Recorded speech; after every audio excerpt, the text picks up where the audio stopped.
Welcome back to the Deep Dive, your shortcut to being well-informed. Today, we're really digging into something huge, the messages we send.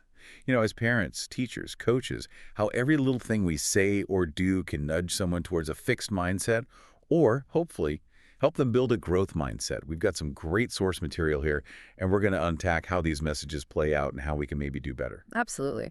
And it really boils down to a core difference, doesn't it? The fixed mindset message is basically, you've got these permanent traits and I'm judging them. It's all evaluation. Right. Whereas the growth mindset message is, look, you're a developing person and I'm actually invested in helping you develop. Hmm. And it's amazing, really, how incredibly sensitive kids, and let's be honest, adults too, are to which message they're getting. They just snook it up. That reminds me of that fantastic story, I think it was from Haim Janot, about 5-year-old Bruce on his first day of kindergarten. He sees some drawings and asks, "Who made those ugly pictures?" Mm. And his mom immediately jumps in. "That's not nice, they're pretty." Uh-huh. Classic correction. Then he sees a broken toy fire engine. "Who broke this?" And again, mom's like, "What does it matter who broke it?" Mm. But the teacher, she got it. She understood he wasn't really being mean or nosy. She saw the real questions underneath. Exactly. He was asking, what happens here if I can't draw well? And what happens if I break something? Mm-hmm. The underlying anxiety. And the teacher's response just changed everything. She said, in here, you don't have to paint pretty pictures. And about the toy, toys are for playing. Sometimes they break. It happens. Hmm. Bruce just waved goodbye to his mom, totally reassured it was a place for development, not judgment. That's such a perfect illustration. It's like that France versus Italy idea. Fixed mindset feels like a test, always being judged. Growth mindset, no test, just nurturing. And yeah, while the source talks a lot about parents, this stuff applies just as much to teachers, coaches, managers, anyone influencing development. Okay, let's dive into praise then, because that's somewhere we all think we're doing good, right? Wow, you learned that so fast. You're so smart. Or looking at a kid's drawing, is he the next Picasso or what? Sounds positive. It sounds positive, but what's the hidden message? What do kids actually hear? They often hear, oh, so if I don't learn fast, I'm not smart. Or, yikes, I better not try anything ambitious with my drawing, because then they'll see I'm definitely not Picasso. Ah.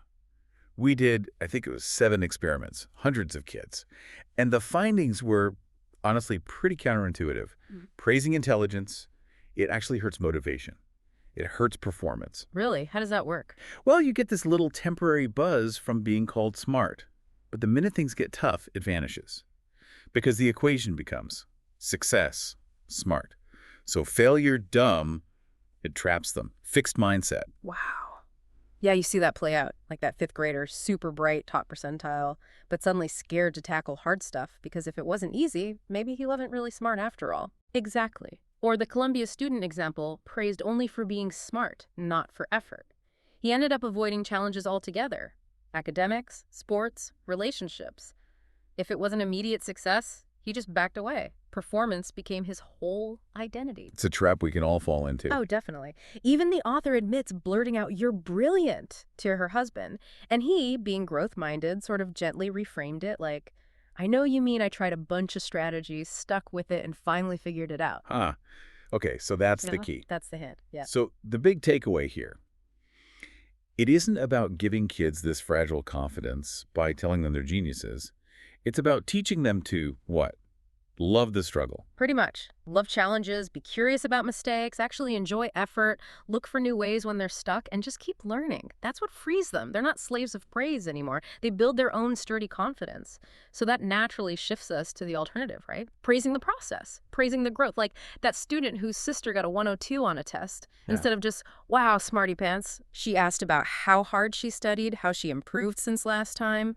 That's the shift. Okay, so we can still be enthusiastic, but just focus it differently. So instead of you're smart, it's more like, oh. Like, wow, you really dug into studying for that test and look at the improvement. All that reading, outlining, quizzing yourself, it paid off. Got it.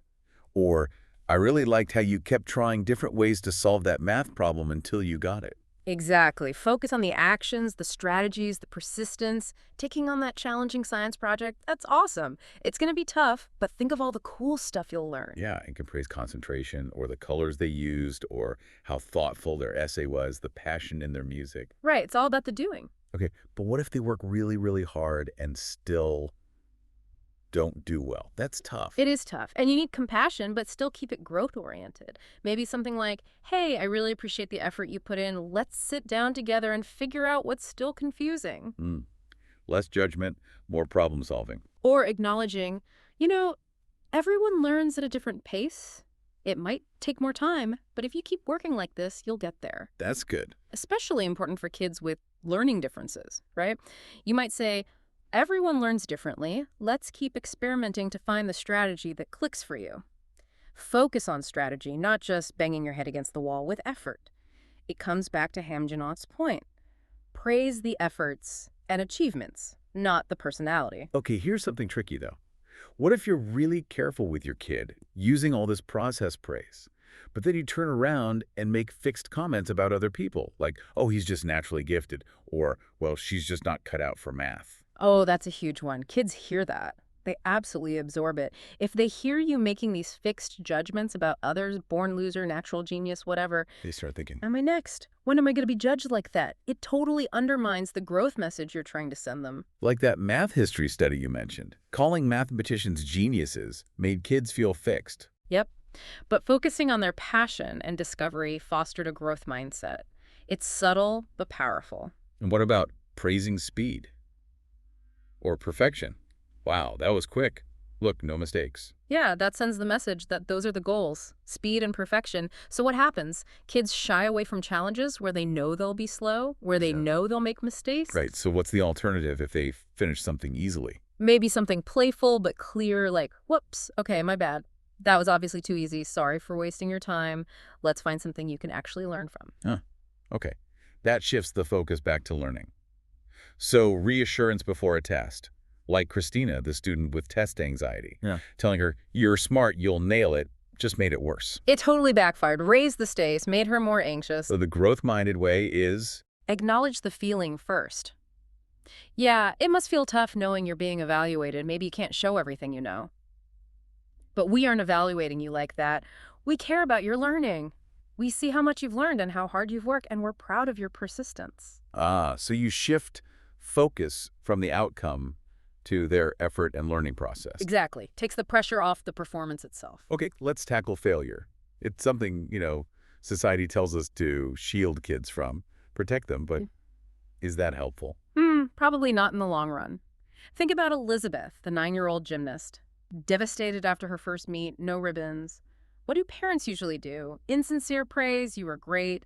Blame the judges, say gymnastics isn't important anyway. Maybe focus on how talented she is. Right, none of which actually helps her figure out what to do next. Exactly. They're all dead ends, mindset-wise. But her dad, he did something different. Yeah, the growth-minded dad. He sympathized deeply, acknowledged her disappointment, but then he was honest. He said something like, Elizabeth, I know how disappointed you are. It hurts to try your best and not win, but you haven't really earned it yet. Wow, direct. Direct but kind, he added. There were girls there who've been doing this longer, worked harder. If you really want this, you'll have to really work for it. And she did.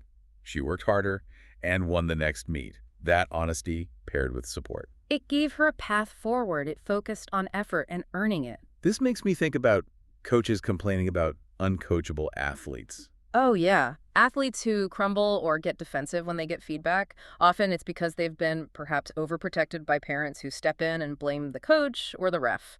So the kid never learns to take constructive criticism. Right. And that hurts them immensely later on. They see coaching as negative judgment instead of help. So what is real constructive criticism then? Not just judgment. It's feedback that helps someone understand how to fix something, how to improve, how to do better next time. Okay, like Billy rushing his homework. The fixed mindset dad explodes. Are you dense or just irresponsible? Which attacks him, right? Totally attacks his intelligence and character. Well, devastating. But the growth mindset options are more about understanding. Yeah, like, son, it upsets me when work isn't finished. When can you get this done properly? Or was part of the assignment confusing? Want to go over it? Or even acknowledging the task might be boring. This looks boring. Can you think of a way to make it more interesting? It opens doors instead of slamming them. I love that Janot story about Philip spilling the nails. Oh, yeah.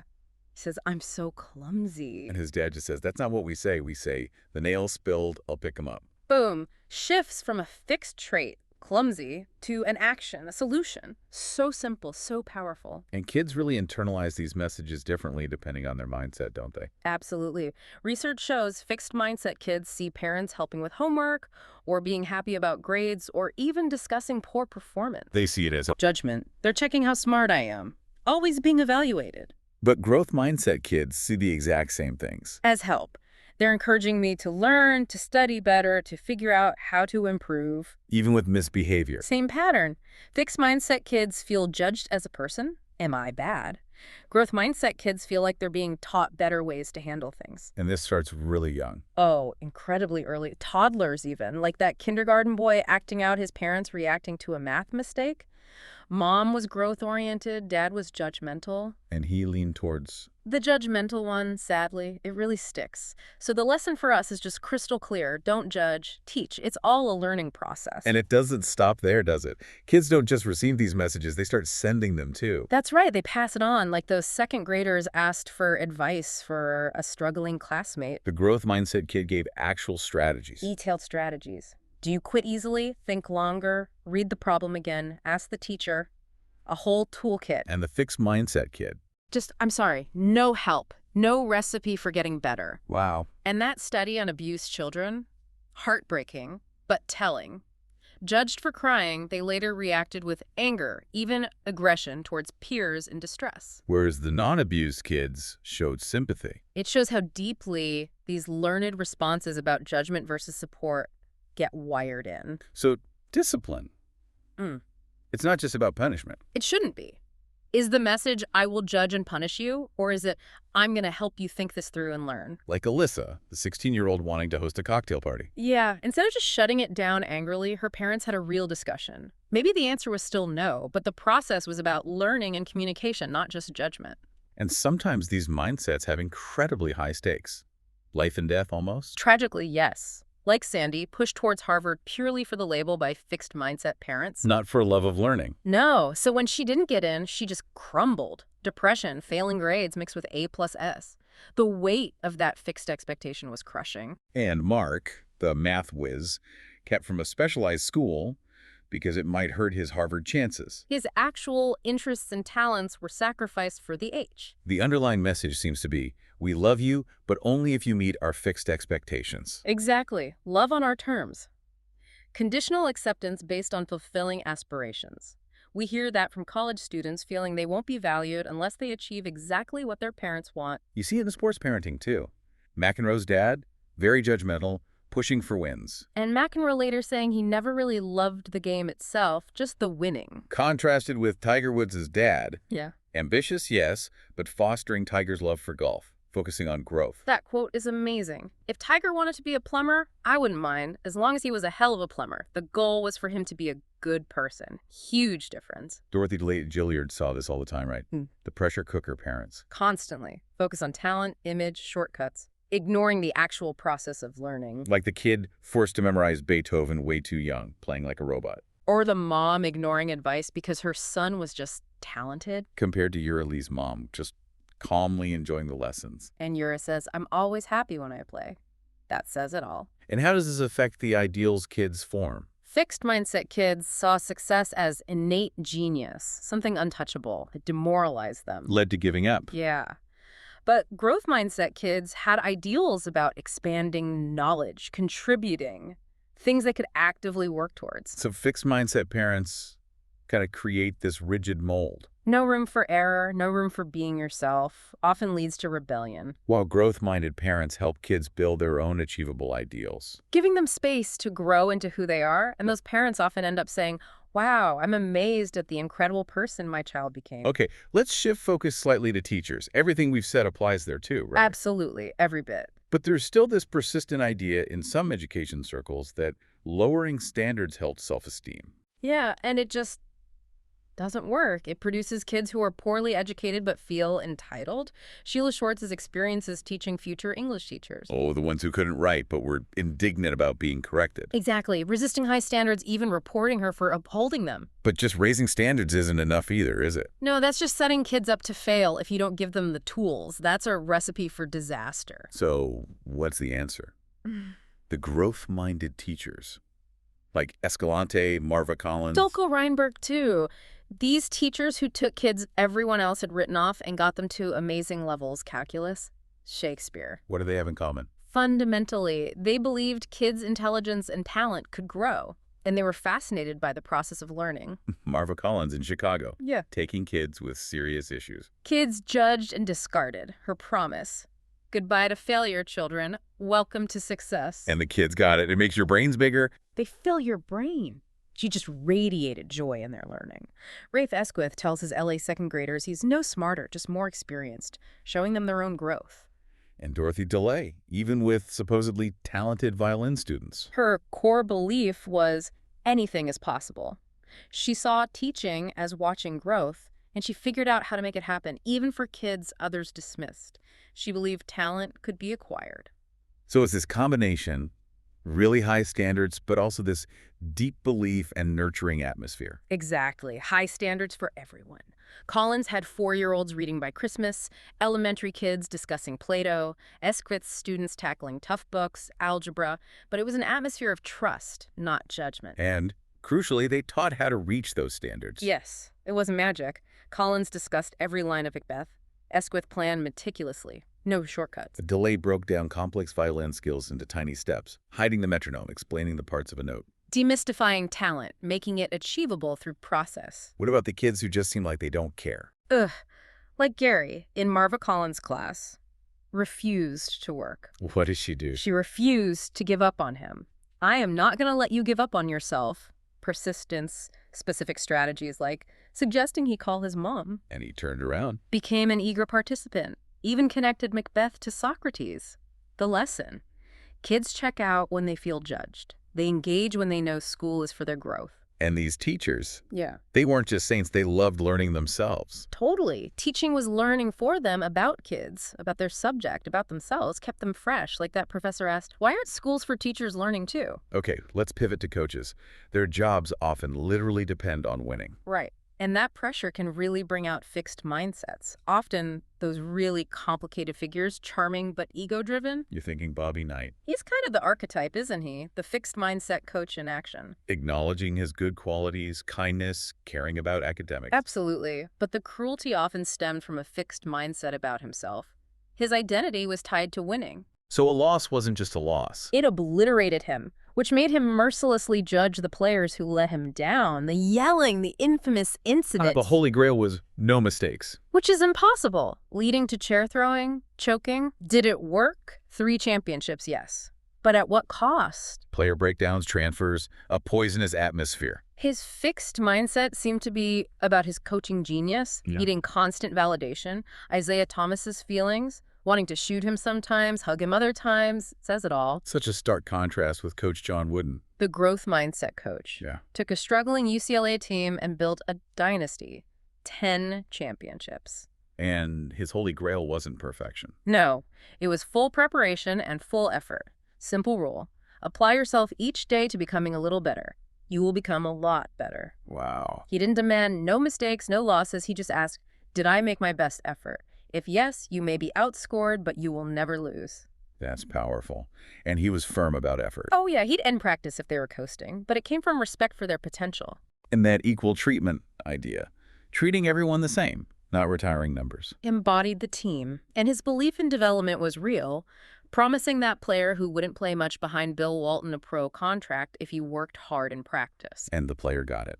Rookie of the year, even. Wooden's genius wasn't just X's and O's. It was motivating players to reach potential in basketball and life.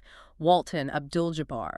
They all talk about his life lessons. That story about Fred Slaughter being pulled in the championship game. Incredible. His replacement played great. They won. Slaughter meets Wooden later, not angry, but understanding, proud of his teammate. Compare that to how Knight might have reacted. Night and day. Which brings up that question. What's the real enemy, success or failure? Pat Summitt's journey. Yeah, the legendary Lady Volz coach. Started out intense like Knight, hating losses, but she evolved. She realized success was the bigger danger. Success lulls you, makes us complacent and sloppy. She saw it happen with her own team. A disastrous season after winning. Complacency led to losses. The turning point was a loss where they did give their all. They were devastated. And in that moment, she gave them a growth mindset promise. Effort like this, fight like this. I promise you we'll be there in March. And they were. National champs again. It's like A-Rod said. You never stay the same. You either go one way or the other. Stagnation isn't an option. Okay, we've covered so much, but there's this final piece, this idea of a false growth mindset. Sounds weird, right? How can it be false? Yeah, it was surprising at first, but it's become a real issue. People think they have a growth mindset, but they misunderstand it. So what are the common mistakes? Misunderstanding number one. Just thinking it means being open-minded or flexible. Those are Yeah. good qualities. But growth mindset is specifically about the belief that abilities can be developed through dedication and hard work.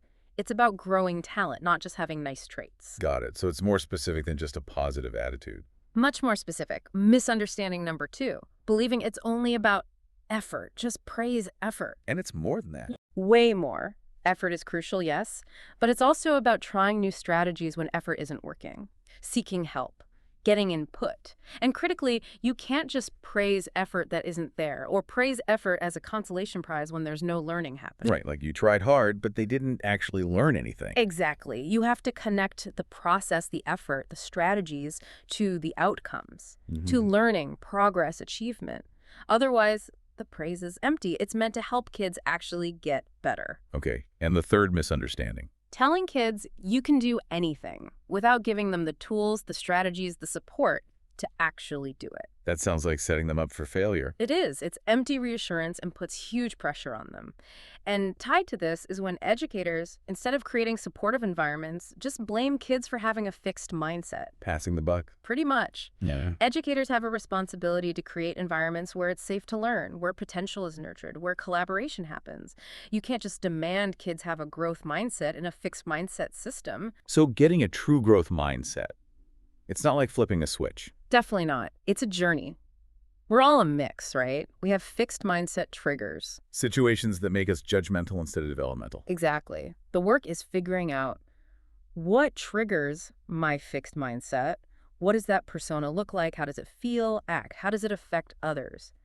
Then the ongoing task is kind of dialogue with that persona, understand it, persuade it to get on board with growth goals. That's fascinating. And even people who believe in a growth mindset might not be passing it on. That was a really surprising finding. Holding the belief internally doesn't automatically translate to growth-minded actions. So it's the actions that matter for passing it on, like what? 3 key things. 1, praise.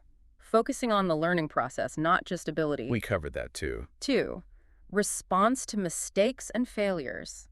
Seeing them with interest as learning opportunities, not with anxiety or just brushing them off. And 3, teaching for understanding. Going beyond just memorizing facts, fostering deep understanding, allowing kids to revise, collaborate, making learning meaningful. So watch out for systems like maybe some high-stakes testing that push towards memorization over deep learning. Yeah, ironically, those systems can sometimes foster the very fixed mindset we're trying to avoid. So bottom line, it's not just belief, it's embodying it. How we praise, how we handle setbacks, how we teach. That's how you truly pass on a growth mindset. Through your deeds.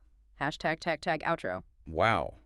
As parents, teachers, coaches, we really are stewards, aren't we? Holding people's potential in our hands, in a way. And this growth mindset idea seems absolutely central to doing that job well, helping others truly flourish. It really is. So the challenge for everyone listening, maybe, is to start reflecting daily. Listen to your own words. Are you judging fixed traits, or are you committing to development? How are you praising? Is it process or just talent? How do you react to mistakes, yours and others?